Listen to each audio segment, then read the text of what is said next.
if it isn't the top 10 Walking Dead characters that should have died but never did. Hey everyone, it's Brian Akeem here, and today I'm going to be doing a video giving you guys my list for the top 10 Walking Dead characters from the franchise that should have died but never did, probably because AMC was too chicken, or plot armor, or both. So yeah guys, I hope you all enjoy my list. I am going to be doing some honorable mentions, just so you know, before I start on my list. And yeah, in my opinion, not all these are trash characters, but these are characters that drove me crazy a lot of times, and these are characters that I believe should have died, but AMC, like I said, they never did, because AMC just decided to keep them around longer and make us more slowly insane. Because yeah, these characters, like I said, a lot of these characters either frustrated me, or they're just characters that have been milked so much in the story and they're still alive, and AMC is just continuing to milk them nonstop, and it is just, yeah, it's why they're on this list. So yeah guys, let's get our sleeping pills, let's get our shots of whiskey, and yeah, let's go over this list, because oh boy, I hope you guys appreciate this. I hope AMC appreciates this, because I've lost so much sanity making this list. So yeah guys, so before, like I said, let's get our first honorable mentions out of the way. So for honorable mentions, we got Sarah, Wendell, Pastor Jacobs, and yeah, so these characters were terrible. They're trash characters. They're trash character development, trash writing, terrible actors. I don't think they were good actors at all. And I'm sorry, but I have to say, like Sarah was really bad. Wendell, just the fact that this character, but yeah, like I said, I believe these characters are dead. I don't care what Angela Kang says or Scott Gimple. I don't care what Andy, Dumb and Dumber. I don't care what they say. These characters are dead in my head canon, so they're dead. That's why they're not in the top 10 list. And another honorable mention is Scott. Scott is one of the most frustrating characters in the Walking Dead universe, or at least he was. But in my headcanon, he is 100% dead. He is not alive anymore in season 11. He died. And I'm going to say the same thing with Oceanside. Sydney and Rachel and all of Oceanside are dead. I don't care what Angela Kang says. Let's be honest, guys. If the writers don't care about them, if the fans don't care about them, they hated the characters. If they didn't get, if they weren't shown on screen their fate, honestly, like, should we even care that they're still alive? In my opinion, no. Like I said, I'm just gonna go with dead, because these characters, like I said, they're dead to the franchise, they're dead to me.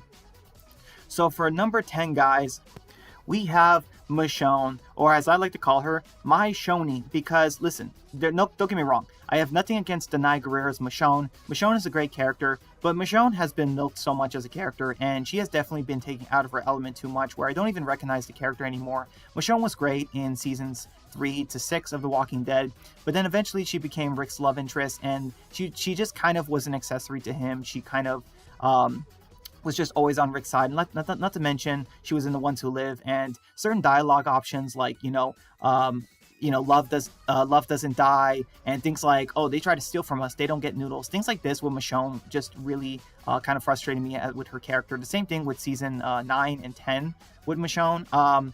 And don't get me wrong, like I said, Danai Gurira is a fantastic actress, but I just feel like Michonne's time in The Walking Dead is done, like forever in the franchise. I don't think we're ever going to see Danai Gurira's Michonne ever again. And also, I don't like how everyone praises Michonne in The Ones Who Live, and they're like, yeah, Michonne, you're amazing, you're so powerful, you can do this, unlike Rick, like you can do anything, you got your stuff handled together, you got your head on straight. I just don't like how characters are praising Michonne in The Ones Who Live.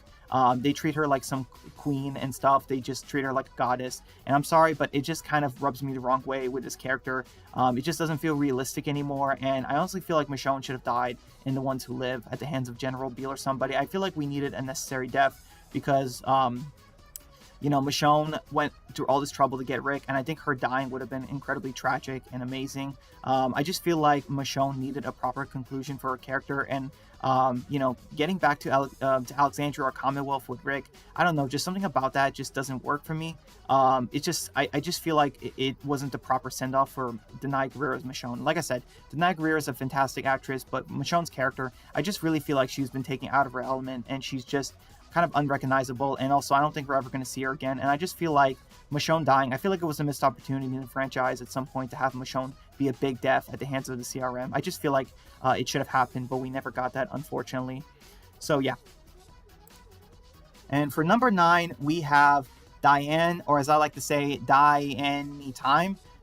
So yeah, guys, nothing against the actress and the character. I think that She's a good actress, a loyal actress for The Walking Dead. She's been around since season 7 all the way to 11 and hasn't taken much breaks. But Diane didn't really have much character development. She didn't really have much of a personality. She was just loyal. She was just the bow lady, the blonde bow lady kind of thing. And as time went on in The Walking Dead, universe after the time skips, she just like changed as a character. She got older, but she never really had development. We never really got to see her have any important arcs. She didn't really matter at times. I feel like she was one of those characters that would have been a recognizable death if she died. And I just honestly just don't get the point of why she survived. Like, I just don't understand it. I feel like she could have been a good kingdom death to have in the story, because we had Jerry and Ezekiel and Nabila and their kids. So I kind of feel like she would have been a good character to kill off. I just honestly don't understand. She doesn't really have relationships with anyone. She was close to Ezekiel, but then she was close to Maggie. She was just all over the place. She was loyal to Ezekiel, but then Maggie mostly. And I just honestly just don't really much. I don't understand the character that much. Like, I can't really describe her that well. So yeah. And for number 8, we have Negan, or as I like to call him, Vegan, because, oh my goodness, I'm sorry, don't get me wrong, Jeffrey Dean Morgan is a fantastic actor, and he's been a great Negan. But I'm sorry, his time is up. I mean, just look how old he was in season 11. This guy is in his mid-50s, and in Dead City, he's like in his 60s now. This guy has been, taken down as a villain by Rick's group. He has been put in a prison cell for like a decade. He's gotten married. He's had a kid now. He's been put back into his old self, like his darker self. Like, he's been stabbed, he's been shot, he's done everything. Okay, Negan as a character, he's been through a redemption arc, but also not fully redeemed. He has made peace with Maggie, but also not. Like, he has just been through so much as a character. He fought for the group. He, fought with the characters for so much. And, he's just been through so much in the franchise. I honestly, like I said, nothing against Jeffrey Dean Morgan's Negan, but it's just time for Negan to, in my opinion, his only conclusion as a character is to die. I feel like him dying or something at the hands of Herschel or somebody else, and his son becomes an orphan. I feel like that's the only way for his character to end properly, because don't get me wrong, Jeffrey Dean Morgan's loyalty is admirable, but it's got to end at some point. It's just got to end. Like, what is the end game for Negan? Like, what is his final story? I just honestly feel like no matter what happens, he's not going to be fully redeemed in the eyes of certain fans and in the character's eyes. I feel like there's never going to be a point where he becomes, like I said, fully redeemed. And, with Negan, his plot armor is just absolutely ridiculous in The Walking Dead. I mean, like I said, this guy has been stabbed. He has been, drenched in Walker blood. He was about to be executed by the Commonwealth at some point in season 11. He has fought with the Reapers. He's fought with the Whisperers. He's just been through so much as a character. He's fought against the group. He's fought with the group in multiple wars. So he's been on both sides of execution. So it's just, in my opinion, like I said, Negan is just, it's time for him to go, in my opinion, as a character, because I don't really see anymore what's the point of his character, because, like I said, Negan has just been through so much as a character, and I don't see any way for his character to properly conclude other than just killing him off at some point. But he's so popular, AMC will never kill him off. They want to milk Jeffrey Dean Morgan's Negan as much as long they can, yeah. For number 7, we have Ezekiel, or Ezekiel. So yeah, I'm sorry, nothing against Khary Payton's Ezekiel. He's he's charismatic, he's fantastic as Ezekiel from the show. But in my honest opinion, ever since Ezekiel survived his comic death, it just felt like he was on borrowed time. And it always felt like he just never could compare to other characters. Like, he couldn't do Rick's speech. He couldn't be like Rick when it came to speeches, and he couldn't be as funny like Negan when it came to certain things. So it just felt like Ezekiel was just that weird character, of a failed leader that just was hanging around by loose thread. He lost his son, lost his wife, got cancer, lost his kingdom, yet he smiles, like all this stuff with Ezekiel. I just honestly felt like Ezekiel was a character that I never expected to survive as long as he did. And in my opinion, I just feel like if he died in The Walking Dead, that would have been absolutely crazy and insane. I feel like he's that one character that maybe should have died at some point in the show. Don't get me wrong, his arc with the Commonwealth was okay, but I just don't think that and I don't think his arc was amazing. It just kind of felt mild, in my opinion. So yeah, I think he should have died at some point. So for number 6, surprisingly, we have Carol, or I like to call her Kill Roll. Because, oh my goodness, seriously, Carol has killed so many people. She is like a sort of Rambo, like Daryl. She's kind of like the Rambo of The Walking Dead, despite the fact that She's a scrawny old lady kind of thing.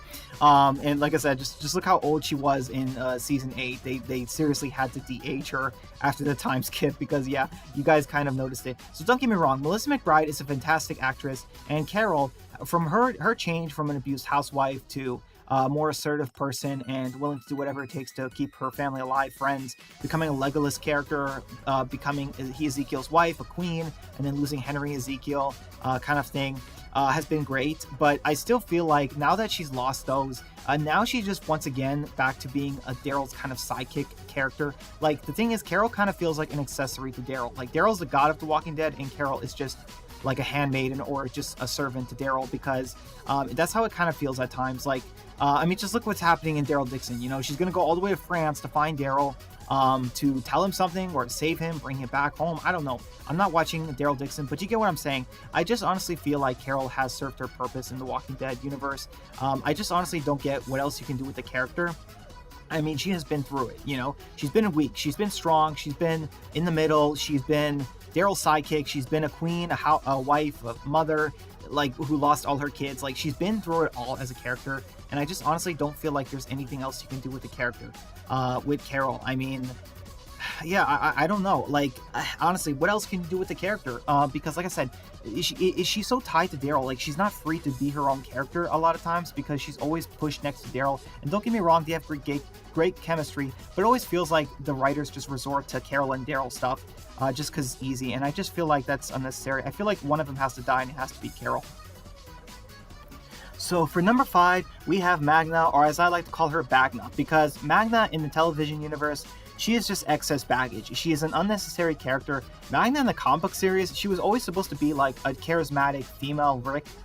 You know what I mean? Like just a female Rick. She was supposed to be that kind of character. But in the show, she's so monotone. She's so, we don't trust you people. Like, she's so monotone. You know, the way she says screw you to Michonne, just, she's always like that. She has attitude. I don't understand how she's a leader. She's this tough chick with tattoos and stuff in prison backstory, and it's like, okay. And Magna has been used in a good amount of scenes, but she's never really been given development. She's never really been given impactful scenes as a character.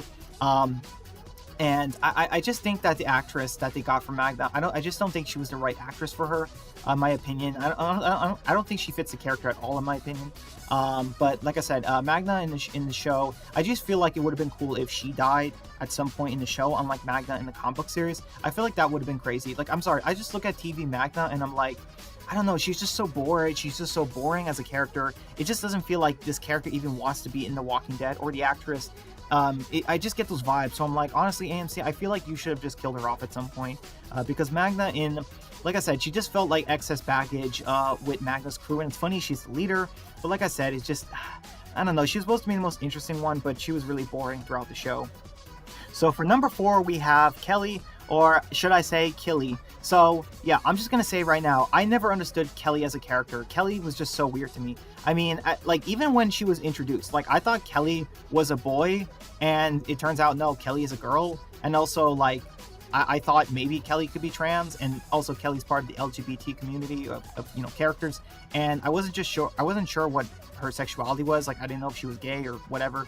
And like I said, not that it's important, I'm just saying that I didn't know anything about Kelly. I didn't know that. I don't know her personality. I can't really describe her. She just feels like an accessory to Connie, who Connie is an accessory to Daryl. You know what I mean? That's how she feels. So being an accessory to an accessory is just, I don't know, it just doesn't make you a good character, in my opinion. Kelly is just, she's really boring. She's not that interesting. Like I said, it doesn't really feel like she has her own personality. Like, she helps the group and she's there, but it just doesn't really feel like she stands out on her own. She's always just this accomplice, this background assistant to Connie kind of thing. And it's just like I said, it just doesn't make her, it makes her a very uninteresting character. A lot of times it just feels like she has no initiative of her own, no agency. And she just does whatever the rest of the group is doing. You know what I mean? Like, it just feels like she's a character that doesn't properly fit in The Walking Dead. She doesn't really have much relationships with anyone else. And like I said, she even shares the same weapons with Connie, like, you know what I mean? With the whole slingshot and all that. And also, not only that, but I believe, like, imagine if Kelly died right when Connie came back after her near-death experience. That would have been crazy, brutal. Like, I don't know, the whole sister bond, like, it just, I don't know what it is. It's just, I don't know. I never really felt for TV Kelly. She always just felt like the most unnecessary person in Magna's group, in my opinion. Like, she had plenty of screen time, but she didn't have much of a character of her own. And for number 3, we have Luciana, or as I like to say, Lucy. Oh no.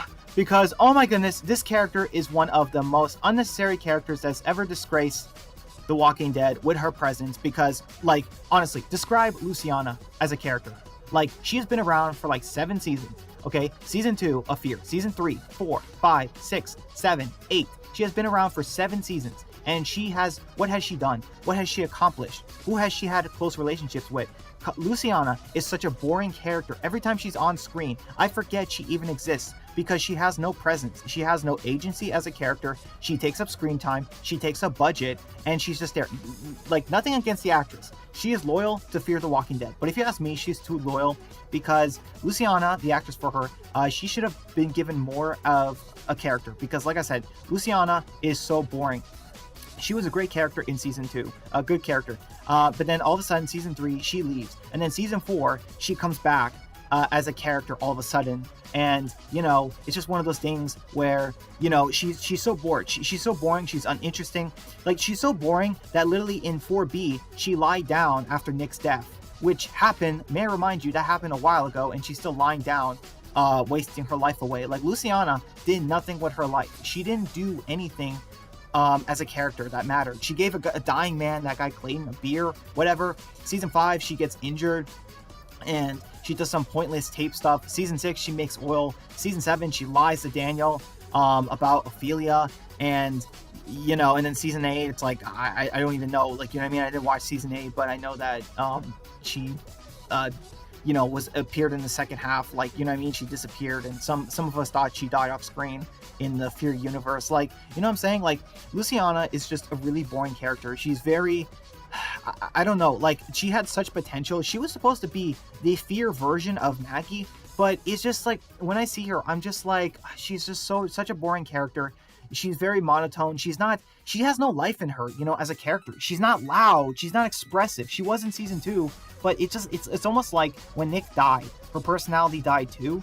And it's not like the situation with Maggie, because Maggie still, like, Maggie, as much as I dislike TV Maggie, she still has a character.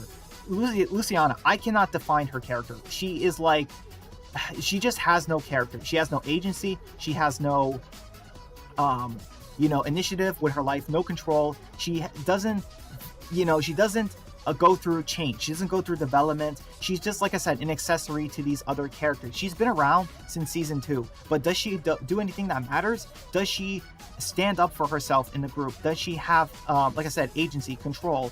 Does she matter? No, because like I said, in season 5, she gets injured with the whole plane crash, and, you know, all this pointless stuff happens in Fear the Walking Dead. You know, she's just brainwashed. She helps our characters with helping people and this and that, but we never really have her as a character that really defines herself. Like, you know, she never brings up something like, oh, maybe this is a bad idea because people will take advantage of us. Like I said, she just doesn't matter as a character because she doesn't feel like a character, because she isn't one. She's just there. She hangs around. She's been around for so long. She has had so many near-death experiences, but she feels like she should be a main character, but she's a background character. Like, that's the crazy thing about it. She's been around since season 2, and she's been such a background character after Nick died, because it just really felt like after Nick died, they didn't know what to do with Luciana. In my opinion, like, Fear the Walking Dead, Ian and Andy, man, you guys should have killed her off, because this character was so pointless. Like, I don't understand why you kept her around for so long. You should have just killed her off. Is that a joke? You think this scruffy geriatric bag of bones looks like a legend? And finally, for number 2, we have Morgan Jones. Or should I say Borgen? Because, oh my goodness, Morgan Jones. Listen, I don't care if I'm going to offend some people not liking this character and hating on this character, trashing this character, because in my opinion, he is.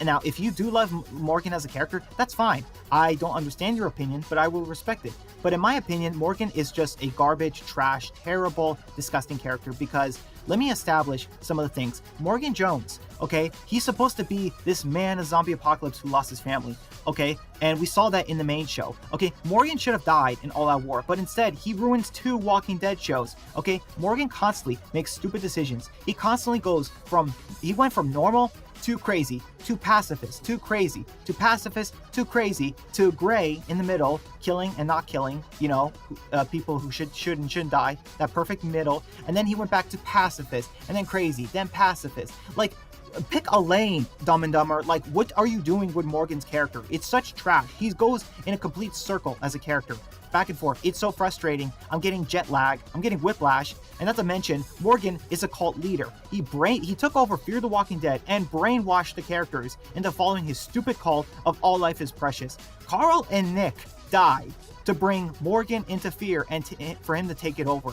And like, seriously, it's one of the dumbest things that AMC's ever done in the Walking Dead franchise. I can't stand it. And also, Morgan's plot armor is ridiculous. If he's not saved by somebody, he's saved in the most ridiculous way off screens. He escapes a bunch of zombies that Victor pushes him into off screen. He gets saved by Dakota off screen. He recovers from his near-death experiences off screen. He gets shot. He gets stabbed. He gets hit with a nuclear bomb not that far away. He survives by hiding under an oil truck. He was about to get executed by Strand, but he gets saved. He is constantly being saved by characters in the most ridiculous ways possible, in writing that makes no sense. It makes Dave and D.B. Weiss and Benioff from Game of Thrones, it makes them look like geniuses. Okay, this is the worst writing I've ever seen. And like I said, Lenny James is a fantastic actor, but his writing, his character, is complete trash. I don't care if Morgan is a season 1 character. I don't care if Morgan and Rick need to reunite. I don't care about any of that. Let me ask you all of this. Do you legitimately think that Morgan is a good character?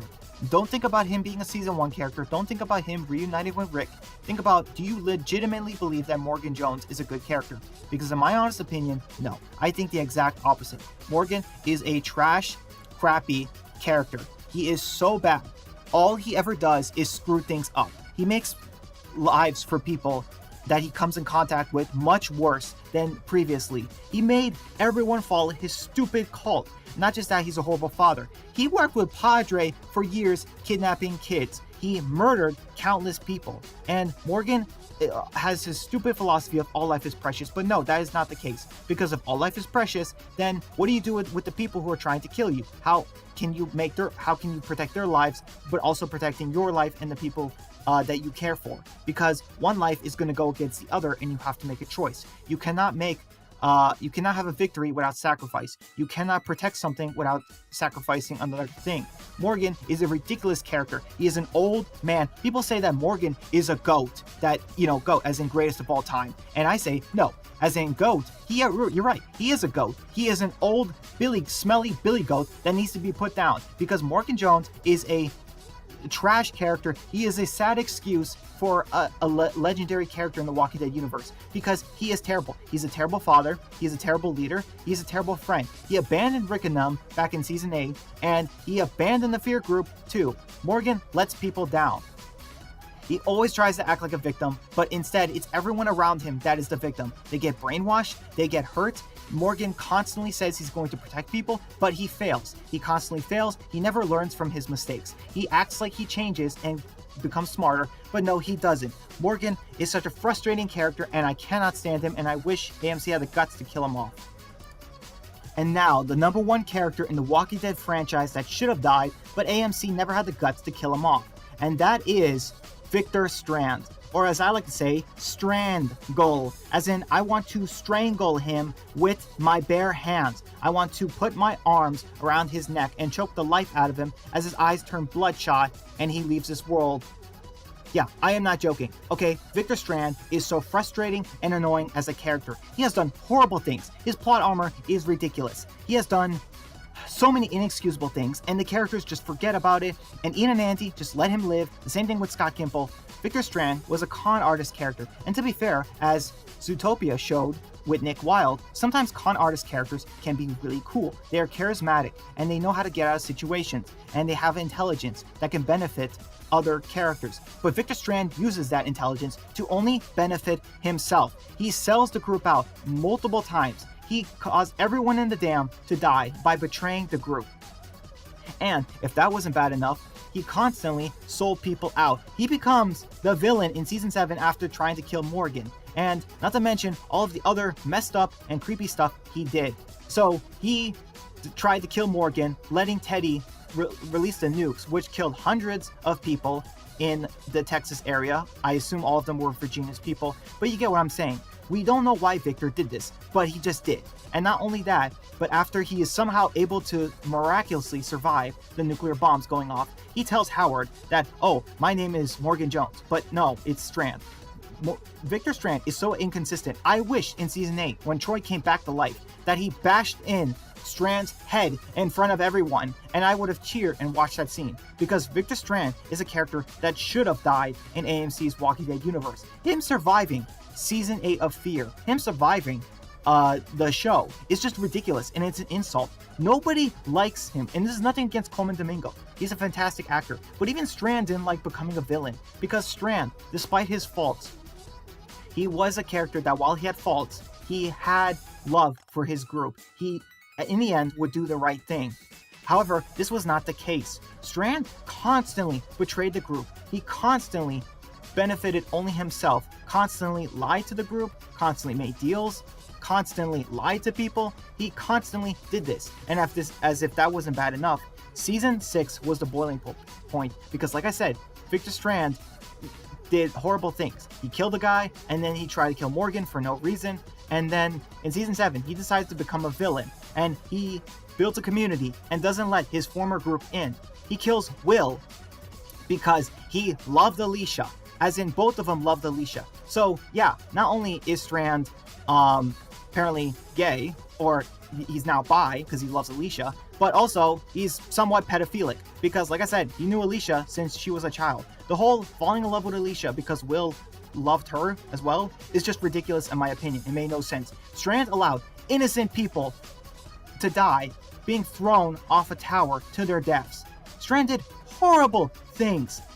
Okay, he also was very inconsistent. Okay, he allowed Howard, he ordered the death of Howard because John Sr. framed him or something like that. And it's like, Strand, what are you doing? Even by your own logic as a character, you make no sense. Strand is all over the place. He's inconsistent. He's murderous. Not to mention, he's a kidnapper. He takes Mo, baby Mo, away from Morgan, and because he wants to be her father, and then he just forgets about it. Like I said, this character is just all over the place. He makes no sense. He is not interesting, relatable. He is not fun. I hate Victor Strand from Fear the Walking Dead. He is such an annoying character, and I don't care if he's a season 1 character from Fear. He's a character that never should have made it this long. We lost so many beloved characters, like Travis, like Jake Otto, like Troy, and you're telling me that this goofball, this pathetic excuse for a character, is able to survive all of that. Why? Is it because Ian and Andy don't have the guts to kill him off? Is it because they're horrible writers? Probably. I honestly just don't understand why this sorry excuse for a trash character that somehow has a fan base. In fact, I don't even know how he has this much of a fan base, because I think Morgan has a way better fan base. And like I said, a lot of people in season 7, they wanted Strand to die. Morgan even said he was going to kill Strand in season 7, but Morgan never did. Okay, Strand's plot armor and the conveniences that have him survive things is just absolutely ridiculous. Strand is honestly like just such an infuriating character, because he's always just a villain. He always backstabs and he always gets away with it. He's always forgiven. The characters forgive him and allow him. He killed the Larson family. He had them executed, an innocent girl and her parents. Why? Strand is just, he's so frustrating. Dwight and Sherry just forgot about that. He had Will. He killed Will, and he also killed countless other innocent people, and the characters just forget about it. I want him dead more than I want Negan dead, even though Negan killed Glenn. And that's simply because, unlike Negan, who is horrified with his actions and regrets his actions, Strand never does. He never did regret his actions, and I wish AMC had the guts to kill him off. He should have died. Thanks a lot, AMC. You had this trash, terrible, horrible character survive. So yeah, guys, that's going to be it for my list of the top 10 Walking Dead characters in the franchise that should have died but never did. So yeah, guys, honestly, I'm just so tired. I am just so done. AMC, like, I'm done. I'm so done with you guys, because honestly, why'd you keep these characters alive for so long? So yeah, guys, that's going to be it for my video. I'll see you all next time. Take care. Bye.